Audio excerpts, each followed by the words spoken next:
Waktu saya menulis buku Bidadari Bumi pertama, ada selang beberapa waktu, kayak setahun 2 tahun kemudian, ada seseorang cerita sama saya, "Ustazah, alhamdulillah, makasih. Makasih Ustazah sudah menuliskan buku Bidadari Bumi." Saya bilang, "Kenapa gitu?" Dia bilang, "Teruslah menulis Ustazah. Saya karena baca buku Ustazah, saya bisa tidur." Saya nganggapnya kayak yang cuman bisa bikin tidur. Saya pikir bikin ibadahnya jadi hebat gitu kan. Saya pikir buku Ustazah sangat menginspirasi sehingga saya mendapatkan pencerahan. Tapi dia cuma bilangnya buku Ustazah bikin saya bisa tidur. Saya bilang, "Oh Ustazah jangan salah, saya nggak bisa tidur 15 tahun lamanya." Saya bilang, "Kenapa gitu?" Dia pun mulai bercerita. Dia bilang, "Saya Ustazah waktu itu 15 tahun lalu, seorang istri dengan 2 orang anak dan seorang suami yang bekerja dengan mapan di sebuah perusahaan yang terkemuka di Jakarta." Dia bilang, "Kami udah punya rumah di sebuah komplek, mapan lah secara duniawi, anak 2 lucu-lucu, yang 1 masih merangkang." Dia bilang, "Satu malam saya ada diundang pesta sama salah satu kawan saya. Saya bilang sama suami saya malam ini mau pergi pesta." Suami saya kayak keberatan gitu. Saya bilang, "Kamu jangan egois jadi orang.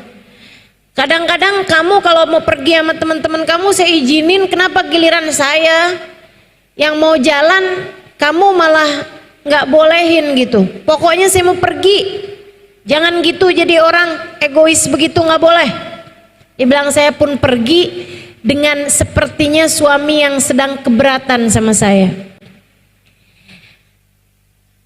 Pesta dilaksanakan di sebuah restoran mewah. Dia bilang, "Teman-teman saya mulai bubar jam 9, setengah 10. Saya pikir biarin sekalian suami saya biar tahu rasa, susah kan jagain anak 2. Saya sengaja nggak pulang-pulang. Sampai di atas jam 10, setengah 11-an baru saya setir mobil pulang ke rumah. Waktu saya masuk komplek, saya lihat kenapa itu rame sekali. Ada mobil pemadam kebakaran berjejer-jejer. Saya panik, saya pikir siapa yang rumahnya kebakaran, dan saya pingsan ketika saya menemukan ternyata yang kebakaran, hangus, kebakar semuanya adalah rumah kami. Saya pingsan, bangun-bangun saya di rumah sakit. Ketika saya sadarkan diri, saya berharap agar saya pingsan kembali tanpa pernah terbangun lagi.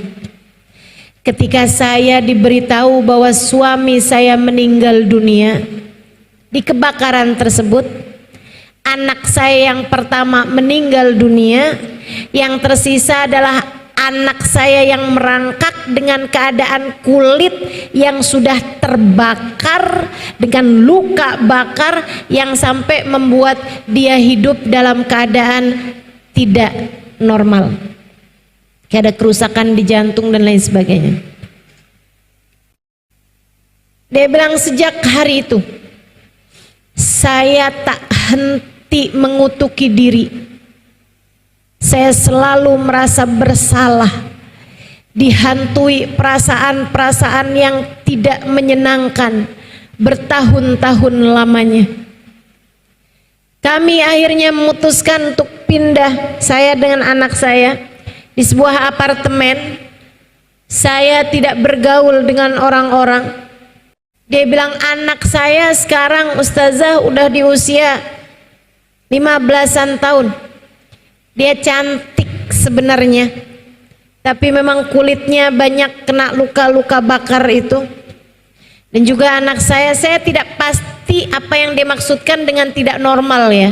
Mungkin kayak bagian dalamnya atau apa. Tapi dia bilang secara kecerdasan anak saya ini Ustazah bahkan di atas rata-rata orang pada umumnya. Tapi saya malu dengan keadaan anak saya, sehingga akhirnya tiap kali saya melihatnya saya merasa bersalah atas kejadian 15 tahun yang silam. Karenanya saya jadi benci dengan anak saya sendiri. Saya tidak bolehkan anak saya ketemu semua orang. Dia sekolah homeschooling, gak punya temen, temennya di dunia maya saja. Dia bilang saya nggak bolehin dia ketemu sama siapapun, saya nggak suka melihat dia dihina orang. Dan setiap saat itu terjadi, orang melihat anak saya dengan rasa kesian, saya kembali mengutuki diri sendiri. Saya setiap hari bekerja dan saya benci dengan musim liburan, sebab akan membuat saya tidak sibuk, tidak menyibukkan pikiran dengan pekerjaan, dan membuat saya harus sering-sering melihat anak saya tersebut. Dia bilang anak saya sering WhatsApp saya, sering kirim SMS waktu itu ya. Dia bilang mama jangan lupa makan. Mama udah makan hari ini. Anak saya baik sekali Ustazah, tapi saya tak henti-henti membencinya. Dia bilang sampai satu hari, beberapa hari yang lalu, saya pulang seperti biasanya. Ustazah jangan salah, dia bilang, saya sholat nggak pernah tinggal. Ustazah jangan salah, saya pergi haji, saya pergi umroh, saya pergi majelis ta'lim, dan saya juga jadi pasien psikolog juga, jadi klien psikolog. Saya juga pasien psikiater. Saya datang ke berbagai macam seminar, saya datang kepada orang-orang yang saya pikir bisa meringankan beban hati saya.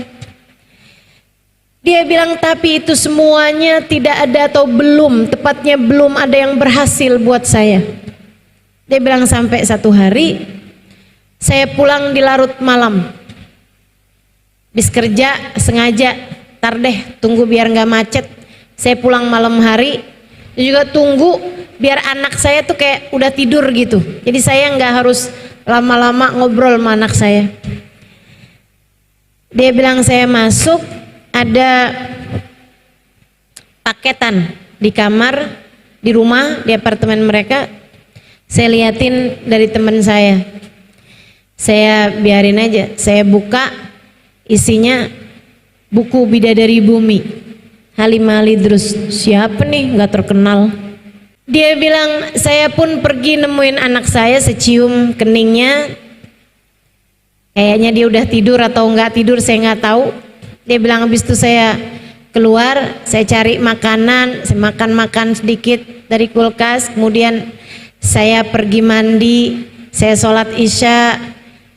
Habis itu saya buka televisi, nggak ada yang menarik. Saya buka bacaan-bacaan apaan, nggak ada yang menarik. Saya kemudian keingetan, buku yang tadi apa tuh? Saya pun mulai membacanya. Dia bilang halaman 1, 2, 3, sampai dicerita wanita di bis. Mungkin kalau teman-teman pernah baca buku Bidadari Bumi, tahu cerita tersebut. Saya menceritakan tentang seorang perempuan yang naik bis barengan sama saya. Kami hanya berdua, jadi saya ketinggalan bis. Akhirnya saya waktu itu ada tugas ngajar di Darul Faqih, memberi kajian daurah buat ibu-ibu di Daruzara di Tarim, Hadramaut, Yaman. Saya ketinggalan bis karena saya mau nyelamatin jemuran saya dulu. Akhirnya saya ke sana, bisnya udah jalan. Saya telepon Darul Mustafa, minta dikirimin kendaraan. Yang datang bis yang tadi isinya 60 orang, saya sendirian naik di bis tersebut. Kan udah kosong, udah pada berangkat semua. Di tengah jalan ada perempuan berhentiin mobil, berhentiin bis tersebut, dia pun masuk. Seneng banget saya, ada temennya. Saya pun menyapa beliau, saya bilang assalamualaikum warahmatullahi wabarakatuh. Hababa. Waalaikumsalam warahmatullahi wabarakatuh. Ya bunai, la ilaha illallah, la ilaha illallah, la ilaha illallah, la ilaha illallah.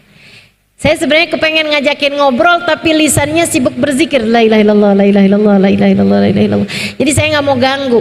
Dia duduk di bangku depan deketnya pintu itu, saya duduk di belakangnya. Bis pun melaju dengan kencang.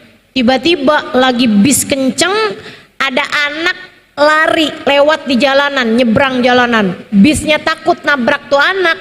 Dia ngerem dengan sangat mendadak, membuat saya, waktu itu saya kurus, teman-teman saya sekalian, itu saya kepegangan sama itunya, sama pegangan depan itu aja kepala saya tuh terbentur sama bangku yang di depan saya.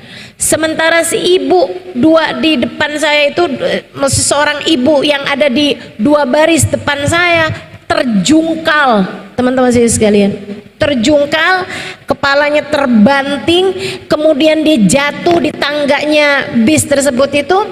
Dia kayaknya mau mempertahankan diri gitu ya, dia pegangannya bis tuh, ada tuh pegangan pintunya tuh, ternyata pegangannya itu ada besi yang menonjol sehingga masuk ke tangannya, berdarah-darah, dia lepaskan lagi, kebanting lagi. Ketika mobil berhenti, bis tersebut berhenti, perempuan tersebut dengan darah-darah di badannya karena berdarah-darah tangannya, pas ada di depan saya perempuan tersebut dengan mulut yang tersenyum dengan pandangan bahagia. Dia bilang alhamdulillah, makasih ya Allah, engkau begitu baik dan dermawan. Saya pas lihat dia senyum terus ngomong gitu, jangan-jangan ada yang kena sarafnya nih. Ada orang kesakitan kayak begitu, mestinya badannya pasti ngilu-ngilu, sakit-sakit, kebentur-bentur berkali-kali, teman-teman. Dan dia senyum lebar dengan dia bilang alhamdulillah, makasih ya Allah, makasih ya Allah, engkau begitu baik pada hamba-hambamu. Saya tanya dia, kef halak Hubabah, bagaimana kabarmu Hubabah? Dan dia bilang alhamdulillah, alhamdulillah, alhamdulillah, Rabbuna Karim, Allah Tuhan kita baik banget ya nak ya. Saya heran, dia nggak bilang ya udah sabar ya nak, nggak apa-apa kok misalnya gitu, enggak. Dia bilang alhamdulillah Rabbuna Karim, Tuhan kita baik banget ya nak ya. Saya bilang baik gimana menurutmu? Dia bilang, nak, kamu nggak pernah baca hadisnya Nabi, innallaha idza ahabba abdan ibtalah. Allah apabila cinta kepada seorang hamba, Allah menguji hamba tersebut, dibuat sakit hamba tersebut, dibuat susah hamba tersebut karena Allah sangat mencintainya. Kita barusan dicinta sama Allah, makanya Allah ngasih kita sakit kayak gitu tadi. Alhamdulillah, makasih ya Allah, makasih ya Allah, makasih ya Allah. Saya hari itu turun dari bis, saya ngajar, habis selesai saya pulang, saya makan, saya hadir roha, malam sholat jamaah dan sebagainya, sampai malam, sampai besok pagi saya nggak bisa tidur. Saya malu, saya menangis panjang malam, malu kepada Allah Subhanahu wa ta'ala. Ya Allah, ada hamba-hambamu di atas muka bumi ini yang mengerti mensyukuri sakit sebagaimana orang lain mensyukuri sehat. Ada hamba-hambamu di atas muka bumi ini yang ketika diberi ujian berupa kesulitan, mereka menikmatinya selayak orang lain menikmati kemudahan. Di atas muka bumi ini ada hamba-hambamu yang mengerti berterima kasih atas hal tidak menyenangkan dalam hidup mereka, sementara saya Bukannya berterima kasih atas kenikmatan yang Allah berikan, kerjaan saya justru berkeluh kesah setiap ujian sekecil apapun datang menghampiri hidup saya. Saya tuliskan kisah itu di buku Bidadari Bumi Pertama. Dia bilang ketika saya sampai di cerita itu, Ustazah, air mata saya tak berhenti mengalir, dan itu adalah kali pertama dalam 15 tahun saya menangis. Sebelum-sebelumnya saya rasa air mata saya kering, hati saya begitu hampa. Saya selalu menyalahkan Allah Subhanahu wa ta'ala atas ujian 15 tahun lalu yang datang dalam kehidupan saya. Saya tak berhenti-henti menghujat Allah atas kisah 15 tahun yang lalu itu. Dan anak saya jadikan sebagai sarana saya untuk semakin menyalah-nyalahkan Allah atas buruknya takdir yang Dia pilihkan untuk saya. Saya menangis jadi-jadinya. Kemudian untuk kali pertama dalam hidup saya memutuskan untuk berwudu, mandi kembali. Kemudian saya melakukan satu hal yang tak pernah saya sangka akan saya kerjakan seumur hidup saya, Ustazah. Saya sujud syukur. Sesuatu yang tak pernah saya pikirkan akan saya lakukan seumur hidup saya. Saya sujud syukur. Saya sampaikan kepada Allah, ya Allah, terima kasih masih Engkau sisakan iman dalam hati saya.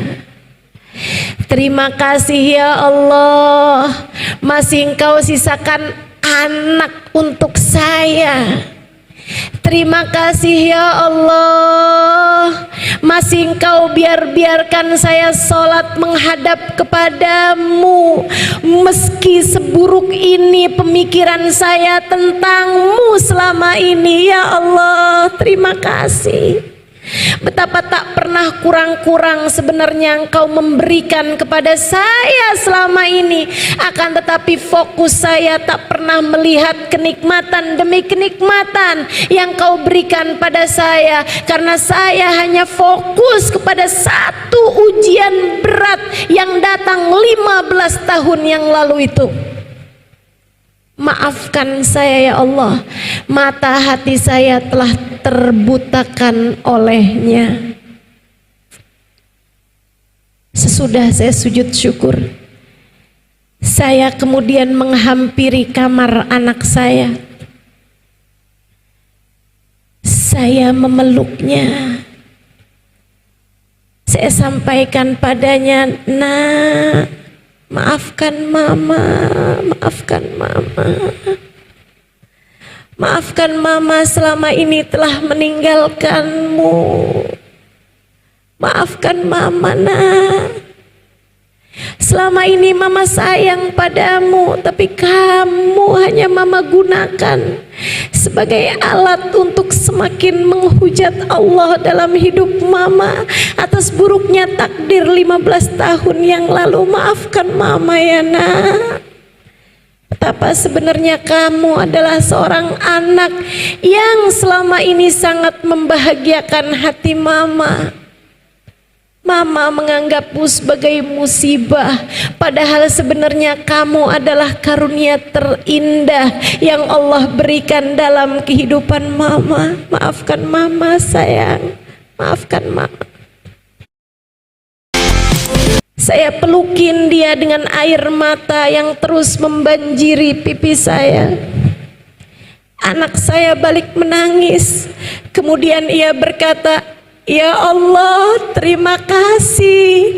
Akhirnya doaku Engkau ijabah juga ya Allah." Kami menangis bersama-sama, Ustazah. Kemudian sudah itu, saya bilang sama anak saya, tidurlah kembali. Saya pun mengerjakan sholat sunnah. Kemudian saya ambil buku ustazah kembali. Kedengaran adzan subuh, saya pun mengerjakan sholat subuh. Sesudah itu saya lanjutkan kembali membaca buku ustazah. Dan entah di halaman keberapa saya jatuh tertidur. Sesuatu yang dalam 15 tahun saya tidak bisa tidur kecuali sesudah mengkonsumsi pil-pil tidur. Kamu mau menderita gampang. Fokus aja sama ujian yang datang dalam kehidupanmu. Kekurangan yang Allah berikan padamu, kemudian bandingkan dengan orang-orang lainnya, hidupmu pasti akan menderita. Kamu mau bahagia, mau merasakan manisnya iman? Gampang. Nabi Muhammad telah memberitahukan caranya. Man radhiya billahi robba, ridholah dengan apapun yang datang dalam kehidupanmu. Ingat teman-teman sekalian, tak ada siapapun punya kehidupan yang ideal. Hidup di dunia ini tak pernah ideal untuk siapapun. Kalau nggak diuji sama keluarga, nanti diuji sama suami. Suami baik, ujiannya datang dari mertua. Mertua baik, ujiannya datang dari ipar. Ipar semua orang baik, ujiannya datang dari kemiskinan. Kemiskinan enggak juga, ujiannya datang dari sakit. Semua orang pasti diuji. Karena memang dunia ini bukan tempat sebagai kita kembali. Dunia hanyalah persinggahan, semoga menuju surga.